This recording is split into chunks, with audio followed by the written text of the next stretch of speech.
వానాకాలంలో ప్రాజెక్టులన్నీ కలకలలాడుతుంటాయి. నిండు కుండలెక్క చూస్తేనే బుగులయ్యేటట్టుగా అనిపిస్తుంటాయి. ఇంకా ఈసారి వానలు ముందే షురువైనాయి కాబట్టి ప్రాజెక్టులకు ఈగింత జల్దిగానే కలొచ్చేటట్టున్నది. బ్యారేజీలకు గంగమ్మ గట్టిగానే పోటెత్తేటట్టున్నది. అందుకే అన్ని ప్రాజెక్టుల కాడ రిపేర్లు చేసే పనులు జోరుగా నడుస్తున్నాయి. గేట్లు బిగిచ్చుడు, గ్రీజ్ రుద్దుడు, కుంగిన బ్యారేజీలకు అతుకులేసుడు షురువైందట. అది చూడుర్రి, మొత్తం ప్రాజెక్ట్నే ఖాళీ చేసిర్రు ఆఫీసర్లు. అగ చూడర్రే, నిండు కుండను ఖాళీ చేసి కడిగి బోర్లేసినట్టు బ్యారేజీ మొత్తం ఖాళీ చేసిండ్రు.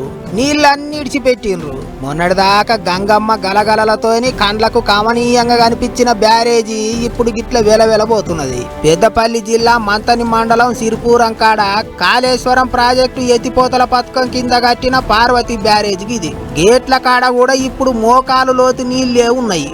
మొత్తం నీళ్ళన్ని తోడేసినట్టు చేసిండ్రు. ఏంటికయ్యా అని అంటే, గా నడుమ బుంగలు పడి బ్యారేజీ దెబ్బతిన్నది కదా, దానికి రిపేర్లు చేస్తారట. ఇప్పుడు నీళ్ళన్నీ ఇడిచిపెట్టినాక ఆగో ఆఫీసర్లంతా పోయి ఏ పార్టీ రిపేర్లు చేయాలి, ఎంత పనున్నది, ఎన్ని దినాలు పడుతుంది అంచనా వేస్తందుకు పోయిండ్రు. ఇంకో దిక్కు మొన్నటిదాకా నిండుకుండ లెక్క నీళ్లతోని ఉన్న బ్యారేజీ ఇప్పుడు ఉసికే మీదికి తేలి ఉసూరు మంటుండేటాలకు గంగపుత్రులు గాయము అంటున్నారట. బ్యారేజీల చేపలు పట్టుకొని అమ్ముకుంటే దినం 1000-1500 ఆమ్దాని వచ్చేదట. ఇప్పుడు ఏం చేయాలరా దేవుడా అని కోపానికి వస్తున్నారట వాళ్ళంతా. సంసారాలు రోడ్డున పడే కథ అవుతుంది అన్నట్టు బాధపడుతున్నారట. ఇంకో దిక్కు మోకాళ్ళ లోతు నీళ్ళే ఉండుతోని చేపలన్నీ ఒక్కసోటికి చేరినాయి.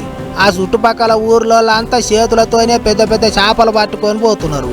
అక్కడ చూడర్రే, 3-4 కిలోలు తూకం దూగే బొచ్చలు, రవ్వులు ఉత్తగానే దొరుకుతున్నాయి. పాయిరంగా ఇంటికి పట్టుకపోయి పులుసు పెట్టుకుంటున్నారట. ఇక అది అట్టుండని గాని అసలే వానకాలం ముంచుకొస్తున్నది.